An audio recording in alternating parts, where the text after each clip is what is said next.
Good morning, ladies and gentlemen. Again, welcome to our YouTube channel. This is Rashis Kaman TV, the Talisman Black Africa. In the AZIMIO team that is going to have dialogue with William Samoei Ruto's team, AZIMIO named its members, and the team leader of the dialogue committee is none other than KALONZO Musyoka. A number of Kenyans noted that Mother Karua was left out. Mwagyo was left out. Jeremiah Kioni was left out. All these are Kikuyus. And if you ask me, there's nothing wrong with this. If you ask me, a party is about members.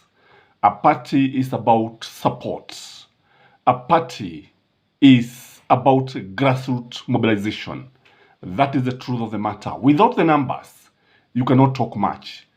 When you look at Kikuyus, they were able to give Raila Amolo Odinga over 1 million votes. And this was huge if you ask me.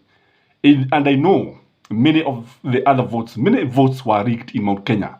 That is the truth of the matter. But I've seen people saying that Mother Karua should not have been left out. She's a very good negotiator. She is uncompromising. But in this video, it is also important we say that there are other people who can give, who can take that role. People like Eugene Wamalwa are very, very important people, and they are skilled negotiators. For those of you who knows Eugene Wamalwa, they know that he is somebody who is level-headed, is somebody who is very keen and very, very principled. That is the truth of the matter. But again, when you look at the mass actions, when you look at the way the people are demonstrating, the people of Mount Kenya did not come out to demonstrate. That is the fact. They did not come out. There were only pockets of people coming out in Nyahururu and in Ruiru tuliona baadhi watu wakijitokeza. But when you look at the traditional Kikuyu areas like Kiabu, the old Kiabu district, from Imuru, Rally, all the way to Kabete, Kino na kuendelea. Again, we go to Nyeri. Again, you go to Nyandarua. You go to Murang'a. These people did not come out to demonstrate. So what does this tell you? This tells you that AZIMIO has its support in other areas compared to Mount Kenya region. And again, when you look at the Kisi, they came out in large numbers. When you look at the Luos, they came out in large numbers. The Luhia, they came out in large numbers. The people from the coast came out in large numbers. So this means that their interest also must be catered for when wakati ambapo maandamano yanatokea. And it is also important to realize that there has been some politics going on in AZIMIO.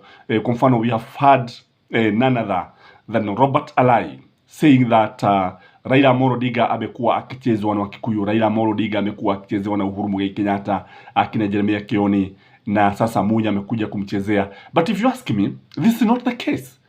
This is not the case. Many people who in Mount Kenya that you see supporting AZIMIO, they do it from their heart. They are very much principled. They are very uncompromising. Many people that you see supporting supporting Raila Amolo Odinga in the mountain, they do it out of their own conviction. Not that they are following anybody. It is because they cannot agree, because they don't believe in the other party policies, that is UDA, Kenya Kwanza. They don't believe in such. Their dreams are carried by Raila Amolo Odinga. Their dreams are carried in either in ODM or in AZIMIO generally. That is why they support it. So when people start saying that Kikuyus were left out, they were not left out. That is the truth of the matter. Again, we know very well that the issue here is about national interest. It's not about tribal interest.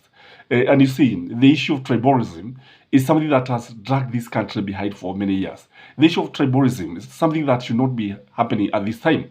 And this is what is happening in Kenya Kwanza. Kwa sababu unapoangalia Kenya Kwanza is a government of two tribes. That is the Kikuyus and the Luos. So why should we borrow from AZIMIO? Why should you do what they are doing? So you go for merit, go for meritocracy, not tribalism, not the issue of inclination about the tribe. Because all said and done, we are one big family. And they have always opined in this channel that in this country, there are only two tribes, the rich and the poor. All the others, you see, that's why I say Kalonzo and Raila belongs to the same tribe, and they have much in common than in conflict.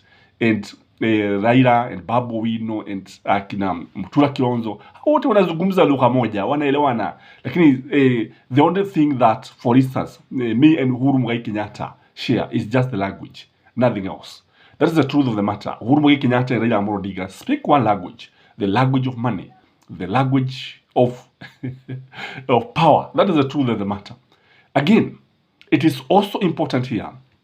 We look at Stephen KALONZO Musyoka, why he was selected to lead the team. Number one, I believe KALONZO Musyoka will be the presidential candidate of AZIMIO come 2027. That is the truth of the matter. So what they are doing is to prepare him and give him the mandate, because he will be the flag bearer of AZIMIO. So they, in a nutshell, what AZIMIO is saying is that we have a team leader, and our team leader is none other than Stephen KALONZO Musyoka. If you have noted, KALONZO Musyoka has been very, very vocal compared to other types. In fact, KALONZO Musyoka has gone at a complete metamorphosis, political metamorphosis, and is a very different person ukilinganisha na yule Kalonzo ambaye watu walikuwa kimuita watermelon. The other reason is because when you look at Stephen KALONZO Musyoka was actively involved in leading the demonstrations. We saw him leading demonstration in Machakos, the Eastern, and they were very, very successful. And KALONZO Musyoka's peaceful demonstrations were admired by many people. So that tells you that KALONZO Musyoka is now carrying the dreams of AZIMIO. KALONZO Musyoka is one person who is now aligning his mission with AZIMIO. That's why he was selected to lead. Again, when you look at Stephen KALONZO Musyoka is very diplomatic. He is a very good negotiator. He is, you remember he was involved in Sudan peace process, and he came out very successfully. You remember he was also involved, I think, in Somali peace process. KALONZO Musyoka is a very skilled negotiator. And then you remember he is also very principled. It is not easy to buy Stephen KALONZO Musyoka, because we know AZIMIO wamekuwa wakiona wale wa Kenya Kwanza wakijaribu kumnyoshea kidole cha karibu, lakini amekataa katakata.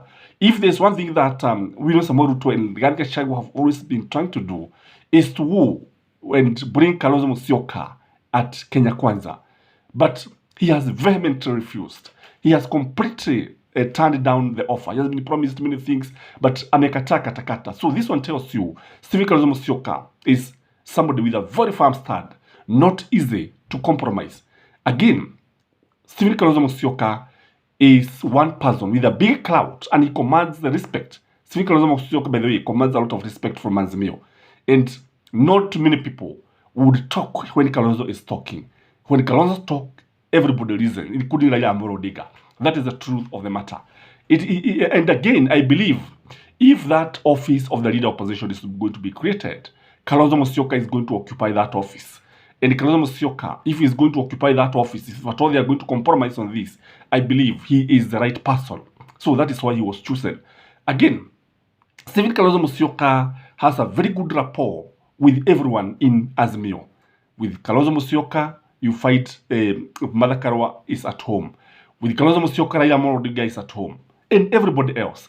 But now, you have people saying, even talking about people like Peter Kenneth. Peter Kenneth is a good man. But the one thing about Peter Kenneth carry himself, yani siasa zake ni za wazungu.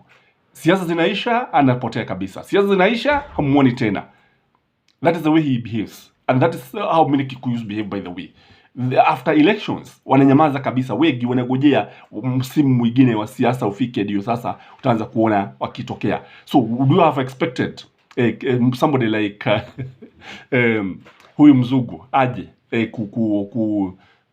aongoze mazungumzo haya? It was not possible. So that is my take, ladies and gentlemen. May you have a blessed day. Remember to like this video. Till next time, bye bye.